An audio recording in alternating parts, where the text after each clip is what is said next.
오늘 중창단이 찬양한 노래가 순례자의 노래라는 그런 제목입니다.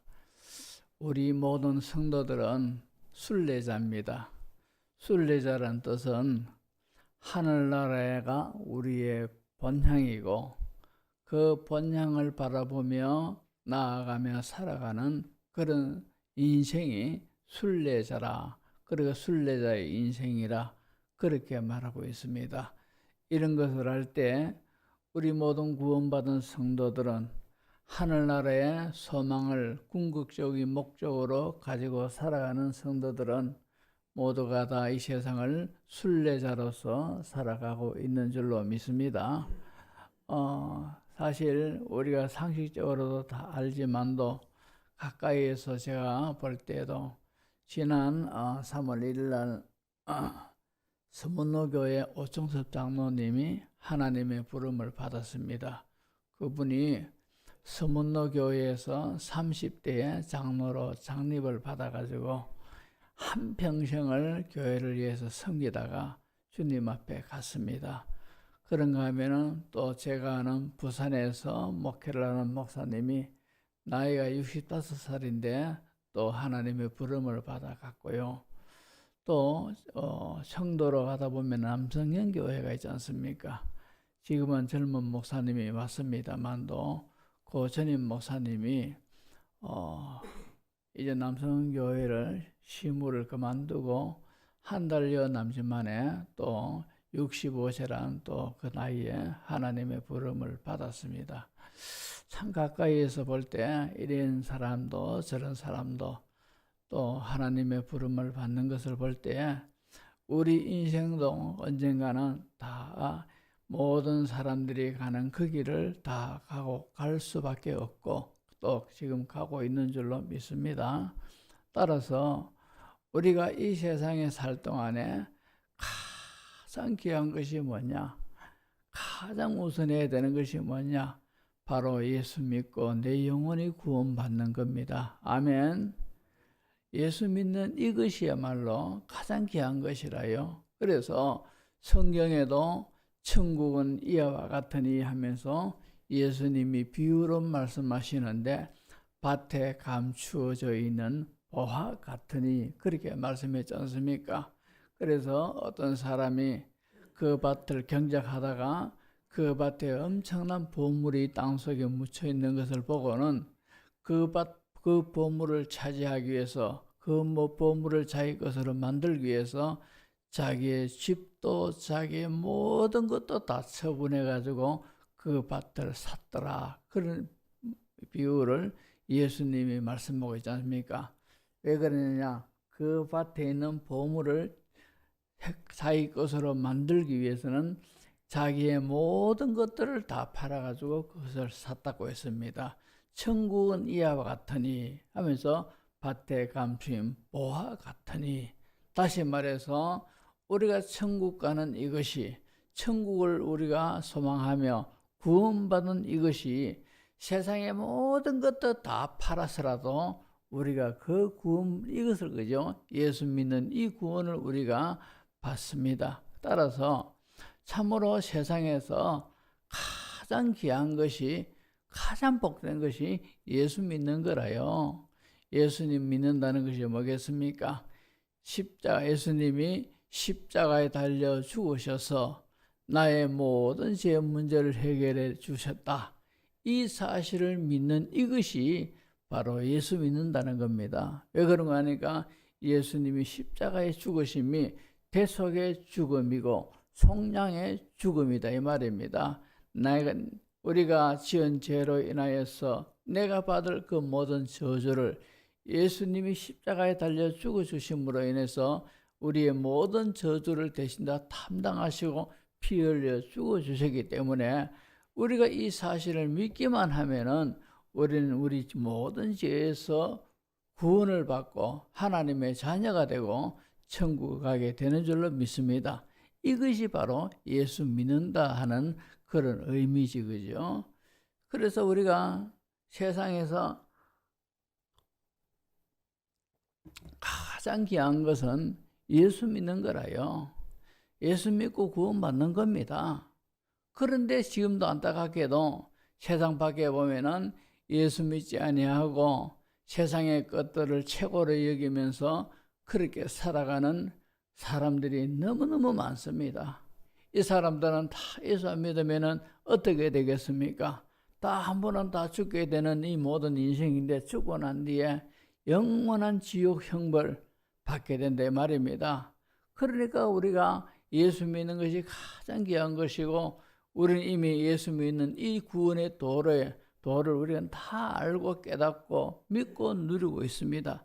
그렇다면은 예수 믿는 것이 나 혼자 믿고 나 혼자 천국 가는 것이 아니라 우리는 믿지 않은 저 사람들에게 우리는 이 복음을 전해야 되고 또 복음을 전할 사명이 있습니다. 그래서 저들도 예수 믿고 구원받도록 하는 그런 일을 우리가 해야 됩니다. 이것을 그죠 주님께서 우리에게 사명을 주셨다. 우리가 사명으로 우리에게 주셨다 이 말입니다. 오늘 본문의 이 말씀이요 예수님이 하신 명령입니다. 이 명령은 그 당시에 있는 사도들에게만 주신 명령이 아니라 오늘 구원받은 모든 성도들에게 주신 명령이다 이 말입니다. 오늘 본문 18절에 보면은 예수께서 나와 말씀하여 이르시되 하늘과 땅의 모든 권세를 내게 주셨으니 이 말씀이 그죠? 얼마나 의미 있는 말씀인지 모릅니다. 천하 모든 만물의 주인 되시고 대주제 되신 성자 하나님이 말씀하시되 이 말씀입니다. 그러면서 이만한 권위가 있고 무한한 권위가 있는 그분이 우리들에게 명령하신 거라요. 그 명령이 뭡니까? 너희는 가서 모든 민족을 제자로 삼아 아버지와 아들과 성령의 이름으로 세례를 베풀고 내가 너희에게 분부한 모든 것을 가르쳐 지키게 하라. 이 명령입니다. 이 명령을 우리는 그죠? 지상 명령이라 그렇게 하기도 하고 또 다른 말로 참으로 대위임 명령이다. 그렇게 대위임 명령이라 위임했다 하는 그런 뜻에서 대위임 명령으로 그렇게 우리는 이해를 합니다. 그러니까 이 말씀이 이 명령이 이것보다도 더 중하고 이것보다도 더 무거운 것이 우리에게는 없습니다. 왜 그냥 예수님께서 자 예수께서 가라사대 그러므로 너희는 가서 모든 민족을 제자로 삼아 이렇게 말씀하지 아니하시고 하늘과 땅의 모든 권세를 내게 주신다. 이런 내가 너희들에게 명령한다. 이러면서 하신 명령이다 이 말입니다. 그런 까닭에 이 명령은 우리가 절대 소홀히 할 수 없고 우리가 절대 가볍게 할 수가 없습니다. 그러면서 그죠? 이 너희는 가서 모든 민족을 제자로 삼아 아버지와 아들과 성령의 이름으로 세례를 베풀고 내가 너희에게 분부한 모든 것을 가르쳐 지키게 하라 했지 않습니까? 그죠? 여기에서 가장 그죠? 가장 핵심이 뭔가 하니까 제자를 삼아라는 거죠. 제자를 삼아라는 것이 모든 민족을 제자로 삼아. 이 제자로 삼아 이것은 시제를 보면은 동사입니다. 동사고 그리고 너희는 가서 하는 이 가서라는 말씀과 그리고 또 이 세례를 주고 가르쳐 지키게 하라. 이 모든 것들은요 분사입니다. 분사. 그러니까 이 분사라는 것은 이 동사 명령에게 이 동사를 더욱더 의미 있게 그죠 표현하기 위해서 하는 것이 분사인데 그러니까 여기에 모든 주제는 키포인트는 제자를 삼으라는 거죠. 이게 바로 예수님의 명령이라요. 우리가 지난주 목요일 날에도 참 우리 교회가 권사님들과 집사님들 오셔가지고 호떡 전도를 했습니다. 호떡 전도를 하면서 뭐 힘들게 하셨는데 바야흐로 이제는 봄의 계절이고 코로나도 이제는 점점 꼬리를 이제 감추어가는 그런 시점입니다. 그런 까닭에 이제 우리는요, 복음을 전해야 돼요. 복음을 전하는데 기지개를 이제 펴야 된다 이 말입니다. 교회의 존재 이유가 어디 있겠습니까? 교회의 존재 이유는 복음을 전하는 겁니다.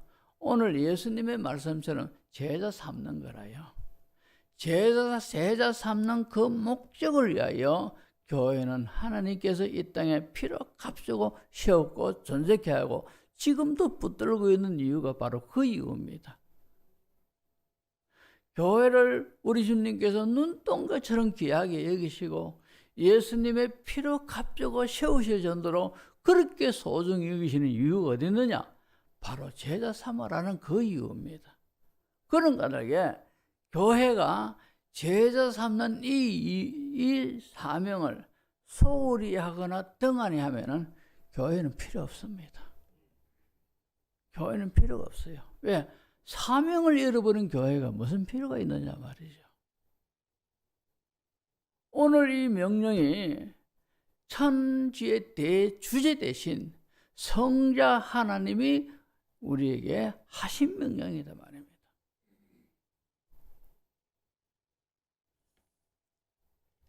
자, 그래서 우리는 제자를 삼아야 돼요. 믿지 않는 저 사람들을 예수님의 제자 되게 해야 된다 이 말입니다. 제자 된다는 것이 뭡니까? 자, 예수님을 믿고 예수님을 잘 따르는 그런 좋은 신앙의 사람이 되게끔 해야 된다 이 말입니다. 그런 역할을 하기 위해서 하나님은 참으로 이 현 주소 이곳에 정문교회를 하나님은 세우셨습니다. 사람이 세웠지만도 그 뒤에 모든 것들을 인도하시고 섭리하시는 그 하나님이 세우셨더라 이 말입니다. 40년 가까운 그 세월 동안에 우리 교회가 아슬아슬한 그런 순간도 있었고 여러 가지 그저 파랑곡절이 많은 그런 사연들이 굽이굽이 있었습니다. 그런 그 모든 과정 속에서도 지금 여기까지 이렇게 왔는 이것은 하나님이 붙들어 주신 그 은혜다 이 말입니다. 왜 붙들어 주셨습니까? 왜 붙들고 계십니까? 제자를 삼으라는 이 사명을 감당케 하기 위해서 붙들어 주신 거라요. 그러니까 우리가 이 사명을 감당하지 못하면은요, 주님께서 촛대를 옮기겠다 했습니다. 계시록에 보면은 촛대를 옮겨버린다는 이 말은 얼마나 극단적인 표현입니까? 그래서 제가 지난주에 호떡 전도한다 할 때 너무너무 좋았어요. 물론 개인적으로 복음을 전하는 그런 성도들도 있지만도, 그러나 교회가 공적으로 이제 호떡 전도를 한다고 소리 들었을 때 너무 기뻤어요. 하나님이 얼마나 좋아하시겠는가? 하나님이 얼마나 기뻐하시겠는가? 열매는 거두는 것은 하나님이 하시는 거라요. 열매는 하나님이 거두게 하시고 우리는 심는 그 모든 작업을 해야 돼요. 이걸 교회에게 맡겨주신 거다 이 말입니다. 그래서 호떡 전도하면서 호떡을 굽어가지고 전도지를 가지고 다니면서 이렇게 한 것은 다 복음을 심는 거다 이 말입니다. 제자 삼기 위해서 한다 이 말입니다. 얼마나 하나님이 기뻐하시겠습니까? 우리가 교회가요, 하나님을 기쁘시게 하면은 우리의 모든 형편과 처지 하나님이 너무 속속들이 알지 않습니까? 다 책임져 주시는 줄로 믿습니다. 이런 것이 그죠? 믿음 아닙니까? 그것을 믿는 것이 믿음입니다. 하나님 명령하신 그 명령을 내가 믿음으로 준행하면은 그 뒤에 하나님께서 이렇게 해주겠다 하신 이것을 또 내가 믿는 것이 믿음이라요. 그렇기 때문에 하나님의 말씀을, 하나님의 명령을 우리는 준행하는 겁니다. 믿음으로. 왜? 하나님의 약속을 믿기 때문에. 그래서 우리는 제자를 삼아야 되는데, 자, 제자 삼는 방법이 오늘 예수님이 구체적으로 말씀하셨어요. 어떤 방법입니까? 첫째는 가라는 겁니다. 오늘 보십시오. 19절에 보면은 그러므로 너희는 가서 이랬습니다. 가서. 제자 삼기 위해서는 가야 된다 이 말입니다. 교회가 세상을 향하여 가야 된다 이 말입니다. 교회가 믿지 않는 저들을 향하여 가야 된다 이 말입니다. 믿지 않는 사람들이 그저 어쩌다가 자기 스스로 걸어가지고 자기 스스로 교회에 오는 것은 극한 현상이고요. 거의 대부분이 다 가서 복음을 전함으로 인해서 그것이 동기가 돼가지고 너 교회로 온다 이 말입니다. 그런 까닭에 교회는 가야 되는 거라요. 제자 삼기 위해서는 가야 된다 이 말입니다. 가까운 곳도 가야 되고 먼 곳도 가야 되고 이 사람한테도 가야 되고 저 사람한테도 가야 되고 가야 된다 이 말입니다. 좀 전에도 말씀드렸지만도 교회에 존재하는 궁극적인 목적이 바로 제자 삼는 겁니다. 다시 말하면은 예수님을 안 믿는 사람에게 복음을 전하여 예수님을 믿고 따르는 그런 제자 되기 위해서 우리는 참으로 교회가 존재하고 있고 그 존재 이유가 바로 이것이다 이 말입니다.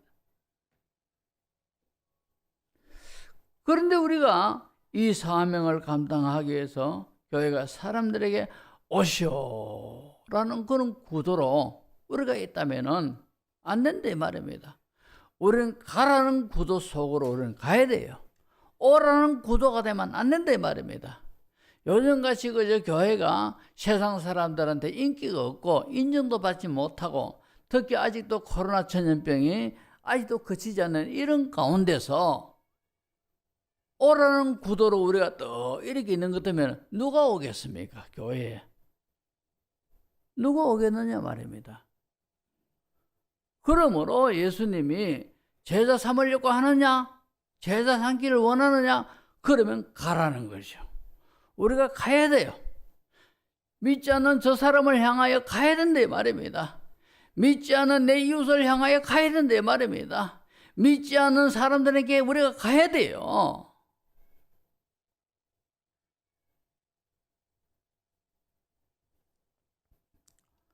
그러면 어디로 가야 됩니까? 어디로 가야 됩니까? 오늘 본문에 예수님께서 그러므로 너희는 가서 모든 민족을 제자로 삼아. 모든 민족은 어느 국한된 나라 이것을 의미하는 것이 아니라 넓은 의미에서 이런 말씀하시지만도 구체적으로 말하면은 한 사람의 영혼을 향하여 가라는 거죠. 한 사람의 영혼을 향하여. 그 사람이 사회적으로 뭐 신분이 이렇든 저렇든 그 상관없이 하나님께서는 똑같은 한 영혼으로 보고 계신데 말입니다. 그런 까닭에 남녀노소를 우리는 막론하고 사회적으로 신분이 이 사람은 귀하고 천하고 또 영향력 있고 영향력 없고 이걸 떠나서 주님이 보시는 시선으로 주님께서는 한 영혼을 천하보다 귀하게 여기시는 거라요. 그러니까 우리는 어떤 범위를 한정을 두고 대상을 딱 정해놓고 이 사람 전도해야 되겠다. 물론 그런 것도 좋지만도 우리는 모든 사람에게 우리는 복음을 전해야 돼요. 우리는 가서 복음을 전해야 된다 말입니다. 요즘은 전부 다 아파트 시대에 살고 있습니다. 거의 대부분이 보면은 주택에 살기보다는 아파트라는 그 공간 속에 살고 있습니다. 그러니까 아파트에서도 엘리베이터 속에서도 같은 동에 있는 사람을 얼마나 많이 만납니까? 그런 사람들에게부터 우리가 복음을 전해야 돼요. 예수 믿습니까? 교회 다닙니까? 안 다닌다면은 예수 믿으셔야 됩니다. 예수 믿으시면 너무너무 좋습니다. 나도 옛날에는 예수 안 믿었는데 예수 믿고 보니까 이렇게 내가 이렇게 달라졌고 이런 것이 있었고 이런 가치가 바뀌고 간증도 해가면서 복음을 전하는 거라요. 그러면서 그게 안 되면은 그 다음에는 또 찾아가지고 떡을 해가지고 좀 주면서 또 친분을 쌓고 이런저런 애를 써가면서 우리가 가야 된다 말입니다. 그 사람들에게, 그 영혼들에게.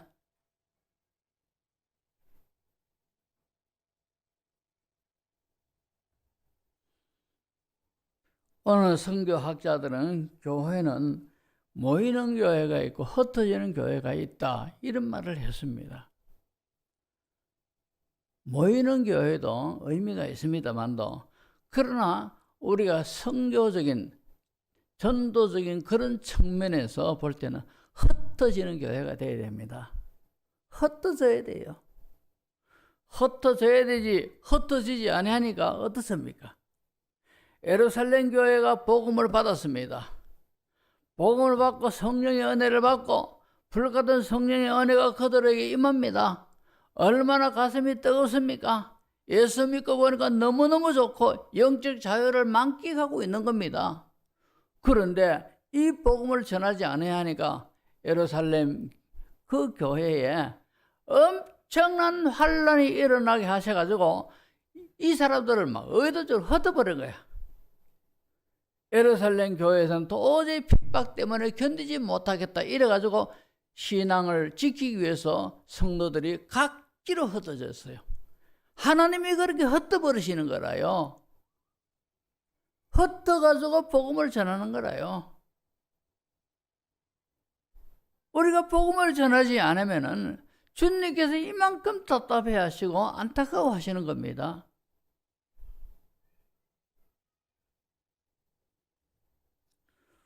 우리 교회는 가서라는 이 말씀을, 이 명령에 준행하는 그런 구도상에 있는 교회가 되어야 할 줄로 믿습니다. 둘째로 세례를 주고 있습니다. 자, 보십시오. 19절에 보시면은 그러므로 너희는 가서 모든 민족을 제자 삼아 아버지와 아들과 성령의 이름으로 세례를 베풀고 이랬습니다. 제자를 삼기 위해서는 세례를 주라. 이 본문의 진정한 교훈이 어떤 겁니까? 자, 세례를 베풀 수 있는 교회에서의 모든 질서상으로 말할 때는 기름 부음 받은 자, 목사만이 그죠? 세례를 베풀 수가 있죠. 그러나 이 말씀은 자, 세례를 베풀기 위해서는 다 신학교 가서 목사가 되라, 이런 뜻이 아닙니다. 세례를 받는다, 세례를 받았다는 참 진정한 의미가 어떤 겁니까? 바로 거듭났다는 뜻이라요. 새롭게 되었다라는 뜻입니다. 다시 말하면 참 그리스도인이 되었다라는 그런 의미로서 세례를 받았다, 이런 뜻입니다. 그러니까 진정한 그리스도인이라고 신앙을 고백할 수 있는 그런 사람이 되게까지 하라는 거죠. 그렇게까지 하라는 거죠. 그냥 우리가 전도할 때 지나치듯이 예수 믿으세요, 교회 한번 놓으세요, 이것으로 끝나는 것이 아니라 참으로 그 사람이 제대로 된 신앙 고백을 하기까지 도와주는 그런 역할을 하라는 거죠. 저 사람을 교회에 딱 데려가서 내가 외등안에 거듭나게끔 내가 조력을 해야 되겠다, 이렇게까지 우리가 작정을 하고 누구를 전도했는 것 같으면은 손 탈탈 털면서 이제는 교회에서 알아서 하겠지, 이런 것이 아니라 처음 교회에 놓은 사람은요, 이 사람은 교회라는 새로운 문화에 적응하기가 적응하기까지 안 쉽습니다. 어렵습니다. 그래가지고 새로운 이 분위기에 견디다 못하고 어색하고 해하고 불편해하고 이러다 보면은 나중에는 그죠, 중간에서 또 뒷받고 한단 말입니다. 왜? 진정한 구원의 은혜를 맛보지 못했기 때문에. 그러니까 이런 위험성이 있으니까 참 관심을 가지고 최선을 다해가지고 교회에 탁 놓도록 그렇게 해가지고 그 사람이 예수님을 믿는 그런 신앙인 되기까지 그렇게 애를 써야 된다, 이 말입니다. 그래서 너희는 가서 모든 민족으로 제자를 삼고 세례를 베풀고 하는, 이 세례 베풀고 하는 것이 바로 그런 의미가 있습니다. 자, 그러려면은요, 그저 되는 것이 아니라요. 갈라디아서 4장 19절에 보면은 사도 바울이 뭐라고 말했습니까? 나의 자녀들아, 너희 속에 그리스도의 형상을 이루기까지 다시 너희를 위하여 해산하는 수고를 한다 했습니다. 아이를 배워가지고 아이를 놓는 그런 수고, 남자들은 모르지, 그죠? 그러나 이런 수고를 바울이 한다는 거죠. 너희 속에 그리스도의 형상을 이루기까지, 다시 말해서 예수 믿고 거듭난 하나님의 자녀가 되게 하기까지 나는 그렇게 애를 쓴다는 거죠. 그래서 우리가 정말로 그 사람을 제자로 삼으려고 하면은 가서 전도도 해야 되지만도 전도해서 데리고와서 그 사람이 정말로 거듭나는 그 순간까지 우리가 신경을 쓰고 관심을 가지고 정성을 기울이고 애를 써야 된다, 이 말입니다. 신약 성경에 보면은 그리스도의 제자 삼는 최고의 진수를 보여주었던 사람이 있습니다. 그 사람이 누굽니까? 우리가 잘 아는 바나바가 바로 그런 인물 아니겠습니까? 자, 바나바는요, 위대한 사도 바울을 정말로 이 2000년 기독교사의 최고의 큰 일꾼으로 만드는데 큰 역할을 한 사람이 바로 바나바 아니겠습니까?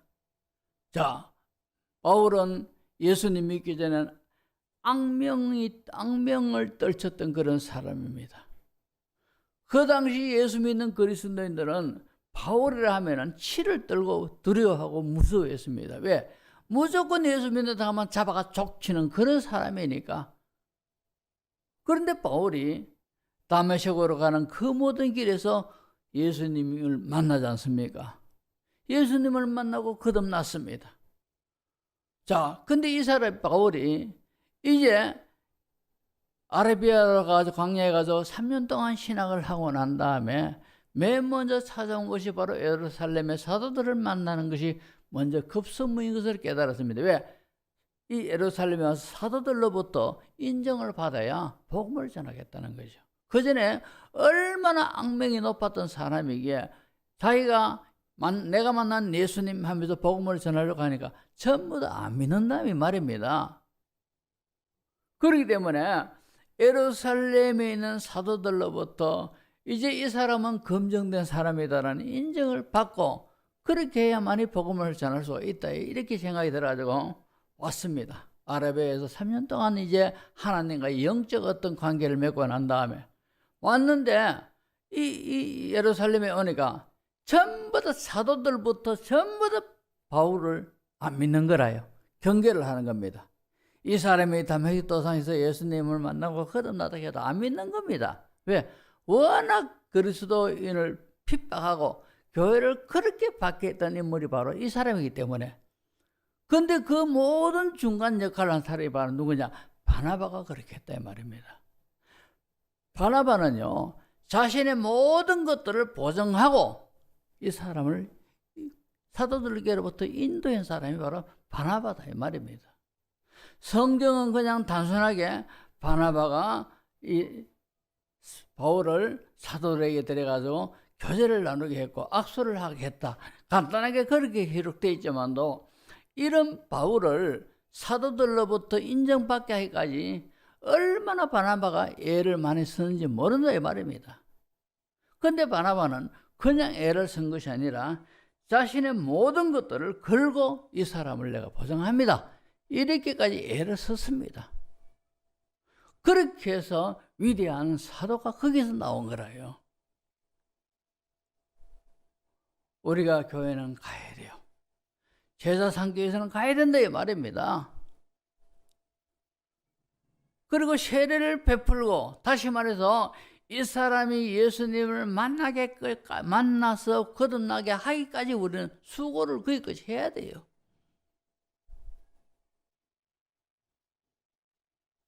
그리고 셋째로 가르쳐 지키게 하라. 가르쳐 지키는 것. 가르쳐 지키는 것이요, 세례를 엄격하게 말하면 신앙 고백이다, 신앙 고백의 시작이다, 그렇게 우리가 말을 한다면은 그리스도인다운 그리스도인, 이런 사람이 되게 하려면은요, 예수께서 가르치신 모든 교훈을 이 사람으로 하여금 가르쳐 지키게 해야 된다는 거죠.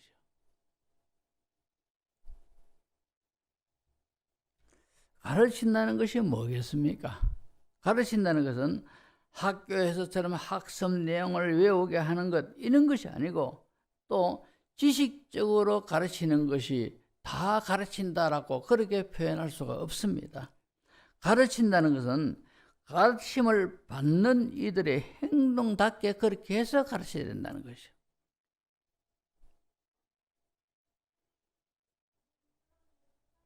사실 우리 주변에 보면은 전도는 해왔습니다.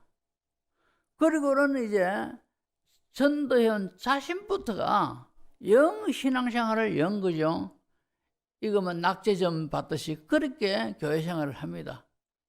그러면은 이 사람이 전도를 하는 그 사람이 신앙이 어떻겠습니까? 아, 나를 그렇게 전도한 이 사람도 교회 생활을 이렇게 하더라. 은연중에 그 영향을 받게 돼 있어요.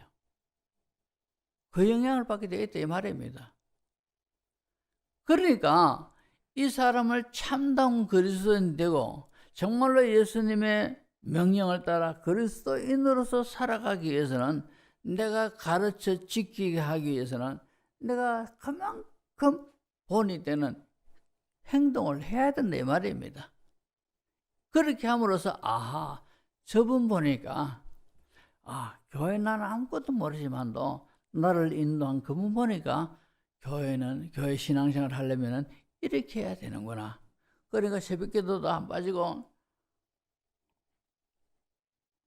신앙생활 잘하는 사람의 인도를 받으면은, 성경은 잘 모르고 뭐는 잘 모르지만도 나를 인도한 저분이 새벽기도 안 빠지고 나가더라.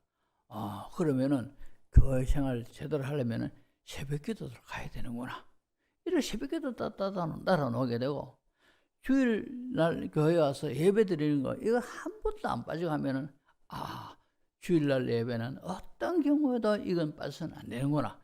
이렇게 그저 하게 되고, 또 헌금 생활도 다 그렇게 그저 다 은연중에 다 본단 말입니다. 그러니까 처음 이렇게 교회에 나온 사람은 누구의 영향을 제일 많이 받느냐? 목사의 영향을 제일 많이 받는 것이 아니고, 나를 인도한 그분이 어떻게 신앙생활을 하느냐, 그것에 가장 영향을 많이 받습니다. 근데 나를 전도해 놔놓고 그 사람은 언제 교회도 노다가 안 오다가 이러면 거죠. 그 악영향을 그 사람이 받겠지 않겠습니까? 그래서 가르쳐 지키게 하라는 말씀이 바로 그런 의미입니다. 우리가 참으로 나를 인도한 그 사람을 위해서라도 참으로 성경도 읽고 기도하는 것도 열심히 하고, 하나님 말씀을 순종하는 법도 내가 그렇게 함으로써 가르치고, 기도 응답 받는 것도 그렇게 함으로 가르치고, 감사하는 것도 가르치고, 서로 사랑하는 것도 가르치고, 교회 다니면 서로 섬겨야 된다는 이런 것도 그죠 내가 행동으로서 보임으로써 가르치고, 복음을 전하는 것 나가서 복음 전하는 것도 가르치고, 이런 것들이 가르쳐 지키게 한다 이 말입니다. 실천을 함으로써 보여줘야 돼요. 실천을 함으로써 가르쳐 지키게 해야 된다 이 말입니다. 이제 말씀을 정리합니다. 예수님이요, 여기에 보시면은 20절에 내가 너에게 분반 모든 것을 가르쳐 지키게 하라. 볼지어다 내가 세상 끝날까지 너희와 항상 함께 있으리라. 이 세상 끝날까지라는 이 말씀을 그죠 우리가 사명과 연결시켜 볼 때, 예수님이 다시 이 세상에 오실 때까지 이 사명을 지속적으로 감당하라, 그렇게 말씀하고 있다 말입니다.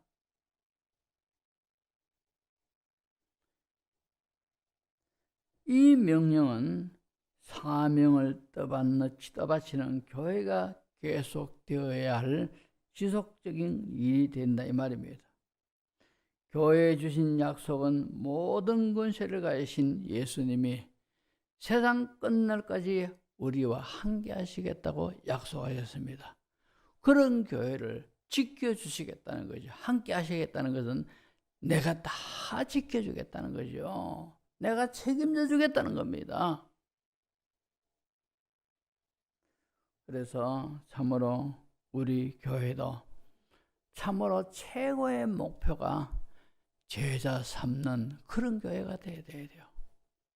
그런 교회를 우리가 목표로 삼아야 돼요. 자, 원래 목표는 회복이라 했습니다.